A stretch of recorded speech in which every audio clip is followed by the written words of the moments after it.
The wind howled through the empty plains as the rancher stepped onto his porch, squinting at the small figure in the distance. A boy, no older than 10, stood frozen in the dust, his clothes torn, his eyes hollow. Before the rancher could speak, the boy's voice cracked, "My mama died today. Can I stay with you?" The rancher's chest tightened. He'd sworn never to let anyone in again. But the boy's next words would change everything. The rancher, Ethan Cole, hesitated. The boy's trembling hands clutched a tattered shawl, his mother's, maybe. The last time Ethan had let someone into his life, it ended in a betrayal that still gnawed at him. But the boy's sunken cheeks and the way his knees wobbled told Ethan this wasn't a trick. "Where's your pa?" Ethan asked, voice rough. The boy, Tommy, stared at the ground. "Gone, for I was born." A lie. Ethan couldn't tell. He sighed, nudging the door open wider.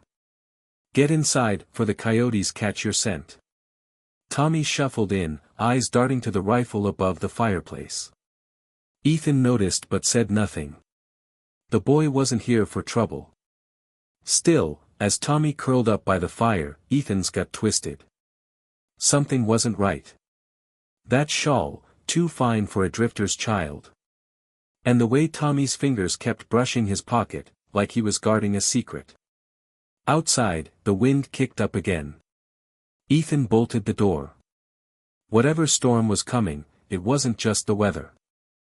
Ethan woke before dawn, the weight of the boy's presence pressing on him like a bad debt. The fire had burned low, and Tommy was already up, sitting stiff-backed at the rough wooden table, staring at the cold beans Ethan had left out the night before. The boy hadn't touched them. "Ain't you hungry?" Ethan asked, voice still rough with sleep. Tommy's fingers twitched toward his pocket again, that same nervous tick. "Ate already," he muttered, but his hollow cheeks told a different story. Ethan frowned but let it slide. He'd known men who lied for pride. Maybe the boy was the same. Outside, the ranch was quiet, too quiet. The cattle should have been stirring by now, but the pens were still. Ethan's boots crunched on the frost as he crossed the yard, breath fogging in the cold air. The gate to the pasture hung open, the herd gone. His stomach dropped. Rustlers? No tracks, no broken fences. It was like they'd vanished. He turned back to the house, and there was Tommy, standing in the doorway, watching him with those two old eyes. "You see anything last night?" Ethan asked, sharper than he meant to. Tommy shook his head, but his gaze flicked toward the distant hills. Ethan followed his look. Nothing but scrub and sky. But then, a glint. Sun on metal. A rider? He squinted, but it was gone. His fingers itched for the rifle he'd left inside. "Get back in the house," he ordered. Tommy didn't move. "Now," Ethan snapped. The boy flinched but obeyed, slipping inside like a shadow. By midday, Ethan had scoured the land, finding nothing but a single set of hoofprints leading west, fresh, but no sign of who made them. When he returned, Tommy was scrubbing the dishes with a focus that seemed unnatural for a kid. The boy's sleeves were pushed up, revealing thin scars along his wrists, old, but deliberate. Ethan's throat tightened. He'd seen marks like that before, on men who'd been bound too long. "Where'd you really come from, boy?" he asked, quieter this time. Tommy's hands stilled. For a long moment, the only sound was the drip of water into the basin. Then, so soft Ethan almost missed it, "They're coming for me." Ethan's blood ran cold. "Who's coming?" Tommy didn't answer. Instead, he reached into his pocket and pulled out a folded piece of paper, edges frayed from handling. He held it out, fingers trembling. Ethan took it, unfolding it carefully. The handwriting was elegant, a woman's. "If you're reading this, I'm gone. Protect him. They'll say he's theirs, but he's not. His name isn't Tommy. It's..." The rest was torn away. Ethan stared at the boy, really looked at him, the way his ears were too small for his head, the sharp angle of his jaw. Not just underfed. Different. What aren't you telling me? He demanded. A knock at the door shattered the silence. 3 heavy thuds, deliberate. Tommy's face went white. They're here, he whispered. Ethan didn't ask again. He grabbed the rifle off the wall and shoved Tommy toward the back room. Stay down. Don't make a sound. The knocking came again, louder this time. Ethan took a breath, steadied himself, and yanked the door open. A man in a city suit stood on the porch, his smile slick as oil. Mr. Cole, he said, tipping his hat. We've got business. Behind him, 2 more men stepped into view, their hands resting easy on their holsters. Ethan's finger hovered over the trigger. What kind of business? The suited man's grin widened. The kind where you hand over what's ours. The suited man's polished boots creaked on the wooden porch as he took a step forward, his smile never wavering. Ethan kept the rifle steady, but his mind raced. These weren't lawmen, their clothes were too fine, their faces too clean for the frontier. The one in front, with his oiled hair and gold watch chain, looked like he belonged in a banker's office, not on a ranch in the middle of nowhere. You got the wrong place, Ethan growled, shifting his weight to block the doorway. Ain't nothing here that belongs to you. The man chuckled, the sound too smooth, too practiced. Now, Mr. Cole, let's not be hasty. We're here for the boy. You hand him over, and we'll be on our way. No trouble. His gloved hand gestured toward the interior of the house, as if Tommy were already in his grasp. Ethan's grip tightened on the rifle. Ain't no boy here, he lied, his voice flat. Just me and my land. One of the other men, a brute with a scar running from eyebrow to chin, snorted. We tracked him here, old man. Don't play dumb. His hand drifted closer to his holster, and Ethan's finger twitched against the trigger. The tension in the air was thick enough to cut with a knife. Inside the house, a floorboard creaked. Ethan didn't dare glance back, but he knew Tommy was listening, maybe even peeking through the crack in the back room door.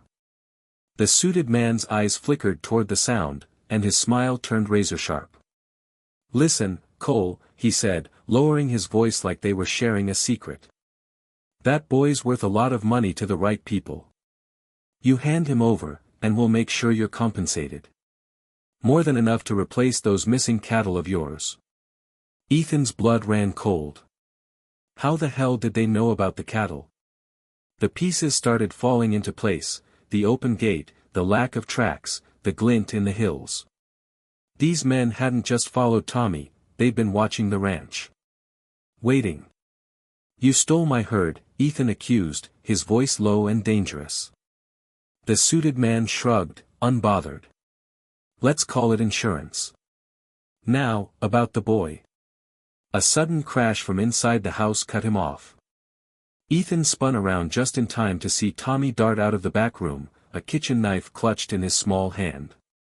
The boy's face was twisted in a mix of fear and fury, his eyes locked on the suited man. You killed her. Tommy screamed, his voice breaking.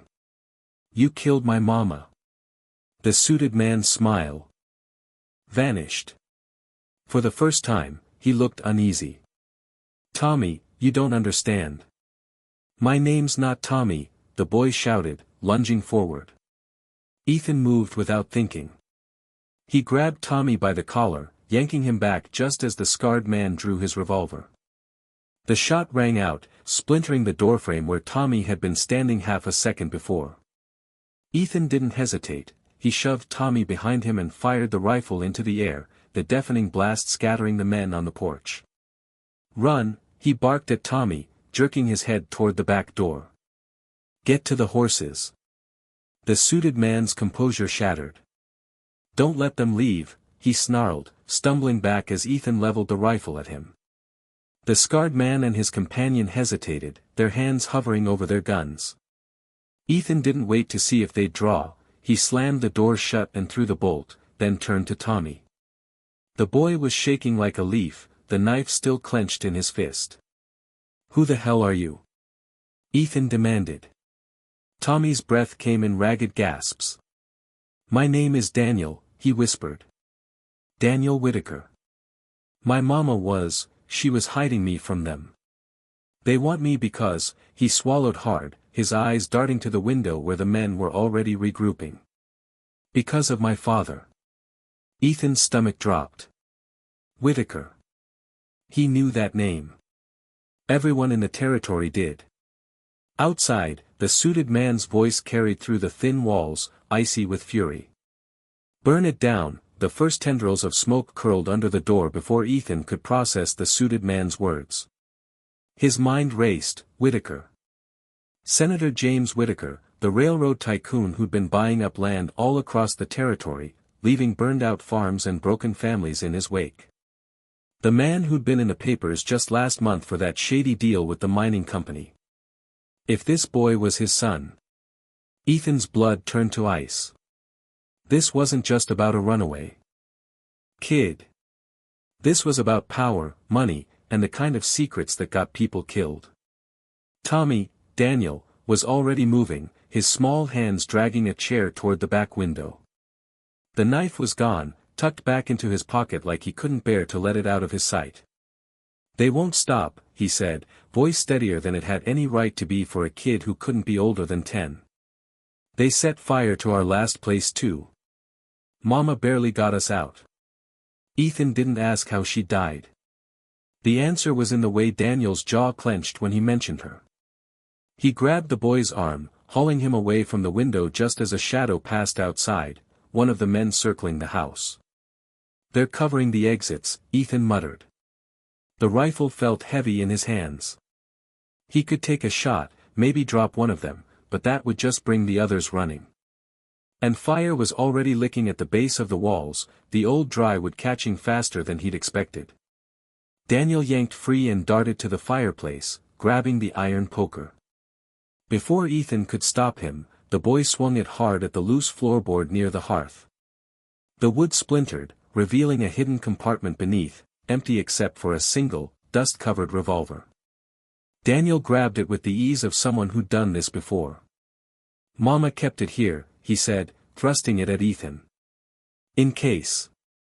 The heat was building now, smoke thickening the air. Ethan coughed, shoving the revolver into his belt. "We go out the root cellar," he decided. The entrance was under the rug in the kitchen, a tight squeeze for a grown man but doable. And more importantly, it led to the old irrigation ditch that ran behind the house. If they were fast, they could make it to the trees before the men realized they'd slipped the net. Daniel nodded, but as they turned toward the kitchen, the front window shattered. Ethan spun, rifle up, but it wasn't one of the suited man's goons. A rock lay amid the broken glass, a scrap of paper tied around it with twine. Daniel scooped it up before Ethan could stop him, unfolding it with trembling fingers. The message was short, scrawled in uneven letters. "Barn. 2 minutes. Don't trust the boy." Ethan's stomach twisted. What the hell? Daniel's face went pale as he read it, then crumpled the paper in his fist. "It's a trick," he said, but his voice wavered. Outside, the fire was spreading, the roof beams groaning under the heat. They were out of time. Ethan made a split-second decision. "Change of plans," he said, grabbing Daniel's shoulder. "We're going to the barn." Daniel's eyes widened. "But the note said." "I know what it said," Ethan snapped. "But if someone's out there willing to help, I'd rather take my chances with them than roast in here." The boy hesitated, then nodded. Ethan kicked open the back door, rifle at the ready. The yard was chaos, smoke, shouting men, the crackle of flames. The barn stood 30 paces away, its doors slightly ajar. Too easy. A trap? Probably. But the house groaned behind them, part of the roof caving in with a shower of sparks. They ran. Halfway there, a shot rang out. Ethan felt the bullet whip past his ear, close enough to leave it ringing. He didn't stop, shoving Daniel ahead of him into the barn's shadowy interior. The smell of hay and horses hit him, familiar and safe, until his eyes adjusted to the dim light. A woman stood beside his mare, a shotgun leveled at his chest. She was young, maybe mid-20s, her face streaked with dirt and her dress torn at the hem like she'd been running through brush. But it was her eyes that stopped Ethan cold, fierce, desperate, and exactly the same shade of green as Daniel's. "Lay down the rifle," she ordered, voice shaking but firm. "Or I swear to God, I'll shoot you where you stand." Daniel made a choked sound beside him. "Aunt Sarah." The woman's gaze flicked to the boy, and for a second, her resolve cracked. "Daniel," she whispered. "Oh. Thank God." Then her eyes hardened again as she looked back at Ethan. "But I don't know you. And if you're working for my brother, you're as good as dead." Ethan's mind reeled. Her brother? That would mean. Daniel grabbed his arm, fingers digging in. "She's Mama's sister," he said urgently. "She's here to help." Outside, the shouts grew closer. The suited man's voice cut through the chaos, "Find them. Whitaker wants the boy alive, the rest don't matter." Sarah's grip on the shotgun tightened. "We have to move. Now." She jerked her head toward the back of the barn, where a saddled horse stood ready. "There's a canyon half a mile west. We can lose them there." Ethan didn't move. "Hold on," he said slowly. "If you're really his aunt, why'd that note say not to trust him?" Sarah's face went stony. "Because," she said, "my brother didn't send those men to bring Daniel back. He sent them to kill him." The words hung in the air like gun smoke. He sent them to kill him. Ethan's grip on the rifle slackened for half a second before he caught himself. Daniel Whitaker, stared at his aunt with wide, disbelieving eyes. The boy's hands clenched into fists at his sides, his breath coming too fast. "That's a lie," he whispered, but the tremor in his voice betrayed him. "Papa wouldn't." Sarah didn't let him finish. She stepped forward, her shotgun still trained on Ethan, but her focus was entirely on the boy. "Your father isn't the man you remember, Danny," she said, her voice low and urgent. "The railroad deal he's brokering with the Northern Pacific, it hinges on him having no heirs. No loose ends." Her gaze flicked to Ethan, sharp with warning. "And that includes anyone who helps you." Ethan's mind raced.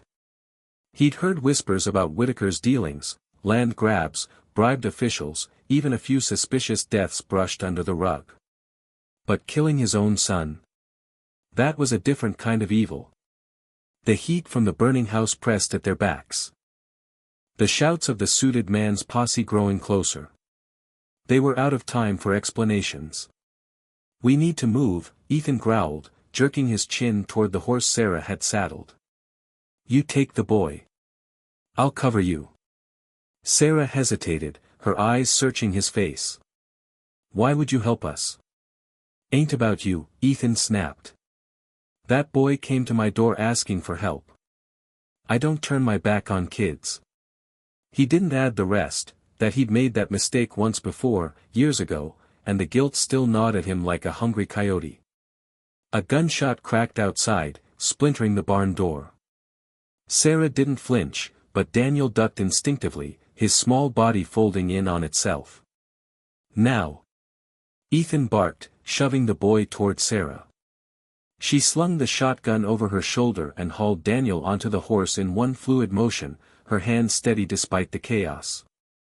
Ethan didn't wait to see if they'd follow his lead. He kicked open the side door of the barn and fired 2 quick shots into the air, drawing the attention of the men circling the house. "Cole," the suited man roared. "You're a dead man." Ethan didn't bother replying. He sprinted for the tree line, bullets kicking up dirt at his heels. Sarah and Daniel were already ahead of him, the horse's hooves pounding against the hard earth.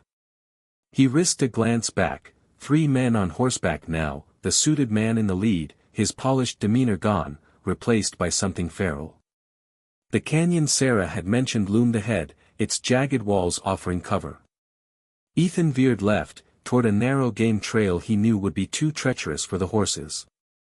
If he could lead them away, even for a few minutes, it might buy Sarah and Daniel enough time to. A searing pain exploded in his side. Ethan stumbled, his hand flying to his ribs. His fingers came away wet with blood. Grazed, he thought grimly. Could have been worse. He forced himself to keep moving, but his steps were slower now, his breath ragged. Behind him, the suited man's voice carried on the wind. Forget Cole. After the boy. Ethan's blood ran cold. He changed course, cutting back toward the canyon's edge. The terrain here was rocky, unstable, but he knew every inch of this land. He scrambled up a short incline, his boots slipping on loose shale, and nearly collided with Sarah and Daniel at the top. Sarah had dismounted, her shotgun raised as she scanned the approaching riders. Daniel stood frozen beside her, his face ashen. "They're coming," the boy whispered. Sarah's jaw tightened. "I'll hold them off. Take Danny and go." Ethan shook his head. "You won't last 2 minutes against them." He yanked the revolver from his belt, the one Daniel had given him, and pressed it into Sarah's free hand. "Aim for the horses," he said. "Slows them down better than shooting the men." Sarah nodded, but before she could turn, Daniel grabbed her arm. "Aunt Sarah," he said, his voice small but fierce. "Mama left a letter. In the floorboard. She said if anything happened to her, to find the box." Sarah went very still. "What box?" Daniel swallowed hard. "The one buried under the willow tree. Behind our old house." A shadow passed over Sarah's face. "Danny, that house burned down months ago." "I know," the boy said. "But the tree's still there." Ethan didn't have time to process the exchange. The first rider crested the ridge, his revolver gleaming in the afternoon sun. Sarah shoved Daniel behind her and raised the shotgun. "Get down." The canyon echoed with gunfire. The shotgun blast tore through the canyon like thunder, sending the lead rider's horse rearing up in panic. The man, scar-faced and snarling, tumbled from the saddle, hitting the ground hard. Sarah didn't wait to see if he'd get up, she swung the barrel toward the second rider just as Ethan's revolver barked beside her, the shot going wide but close enough to make the man duck. Daniel crouched low behind a boulder, his small hands pressed over his ears. "Why?" at Sarah's chest. Ethan acted on instinct. He lunged, knocking her aside just as the gun fired. The bullet seared past his shoulder, missing by inches. Sarah rolled to her knees, shotgun roaring, but the suited man was already moving, darting behind his horse for cover. Daniel seized Ethan's arm. "The creek bed," he urged, pointing to the narrow gap in the rocks.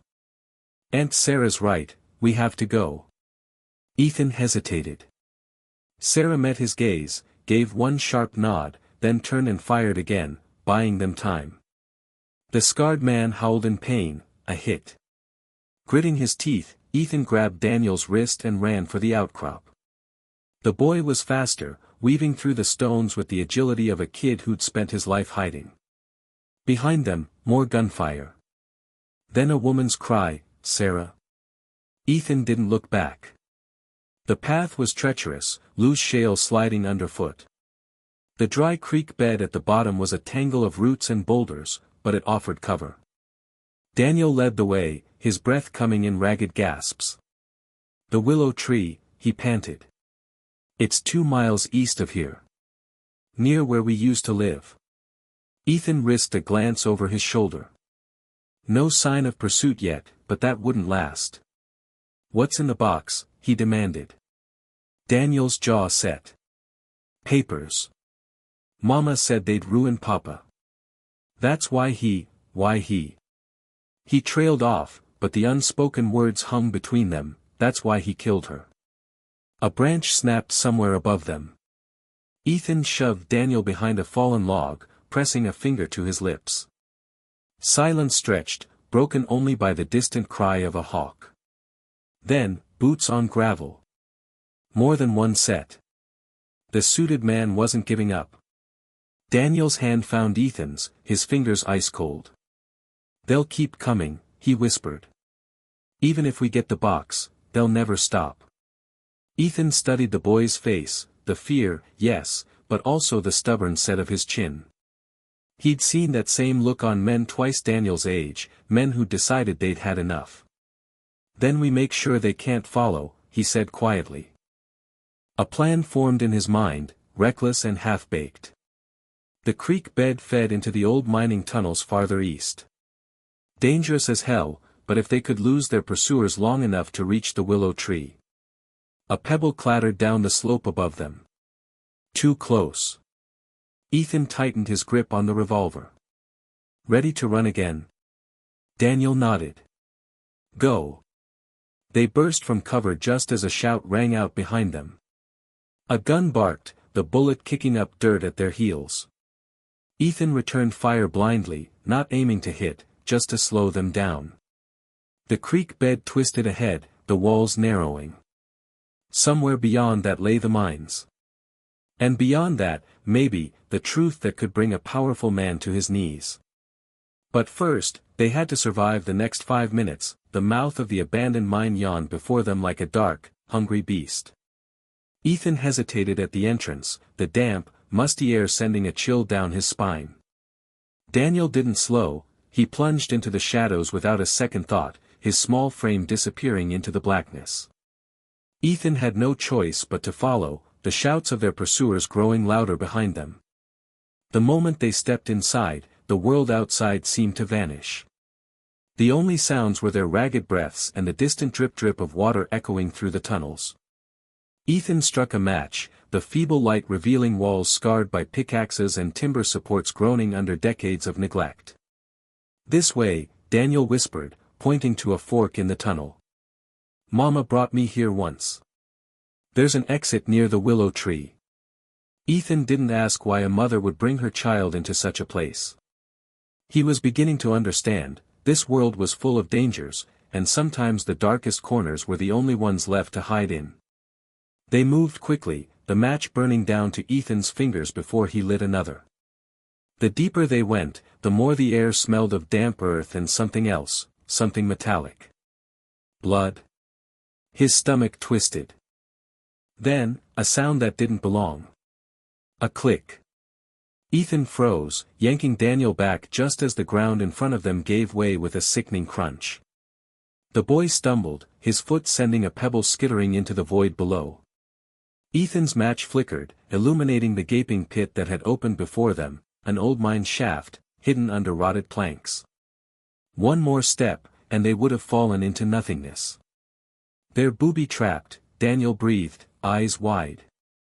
"Papa's men, they must have known we'd come this way." Ethan's blood ran cold. This wasn't just a chase anymore. This was a hunt. And the suited man wasn't just trying to catch Daniel, he was trying to erase him. A distant clang echoed through the tunnels. Someone had entered the mine behind them. Daniel's fingers dug into Ethan's arm. "There's another way," he said urgently. "A shortcut Mama showed me. But, it's dangerous." Ethan didn't hesitate. "Show me." The boy led him to a narrow crevice in the wall, barely wide enough to squeeze through. They inched along, the rock pressing in on all sides, until the tunnel abruptly opened into a cavern. And there, in the center, stood a rusted metal box, half buried in the dirt, as if someone had tried to hide it in a hurry. Daniel dropped to his knees, scrabbling at the dirt. "It's here." Ethan's match burned out. In the darkness, he heard the click of the box opening, then the rustle of paper. A second later, Daniel's voice, trembling but clear. "It's a deed. To the whole valley. And, a letter. Mama wrote it. She said," his breath hitched. "She said Papa wasn't my real father." The words hung in the air like gun smoke. Boots pounded in the tunnels behind them. The suited man's voice, slick with triumph, "End of the line, Cole." Ethan acted on instinct. He grabbed the papers from Daniel, shoved them into his own coat, and pressed the revolver into the boy's hands. "When I say run, you run. Don't look back." Daniel shook his head, tears cutting through the dirt on his face. "I won't leave you." "Listen to me," Ethan growled. "This ain't about dying. It's about living long enough to make sure the truth gets out." The suited man stepped into the cavern, his revolver raised. "Sentimental," he sneered. "But pointless." Ethan charged. The gunshot was deafening in the enclosed space. Ethan felt the impact like a punch to the chest, but he didn't stop. He barreled into the suited man, sending them both crashing to the ground. The revolver skidded away. "Run, Daniel." The boy fled, the sound of his footsteps swallowed by the tunnels. The suited man snarled, clawing for his gun, but Ethan was faster. His fist connected with the man's jaw, once, twice, then a searing pain exploded in his side. The scarred man stood over him, pistol smoking. "Pathetic," the suited man spat, wiping blood from his lip.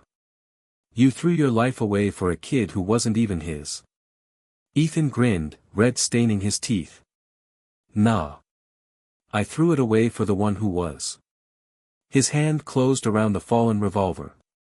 The last shot rang out. Weeks later, the newspaper headlines screamed the truth: Senator Whitaker's crimes exposed. Illegitimate heir revealed. The deeds, the letters, Daniel had delivered them to the right people. The valley was saved. The corrupt fell. But on a quiet hill overlooking the ranch, a fresh grave stood beside an old one. The townsfolk had wanted to put up a marker, but Daniel had refused. "Just his name," he'd said. "That's enough." And so it read. He stayed. The lesson wasn't in the grand speeches or the gunfights. It was in the choices, the quiet ones, the hard ones. The ones that cost everything, because sometimes, the only thing stronger than fear is the promise you make to a scared kid on your porch. And Ethan Cole had kept his.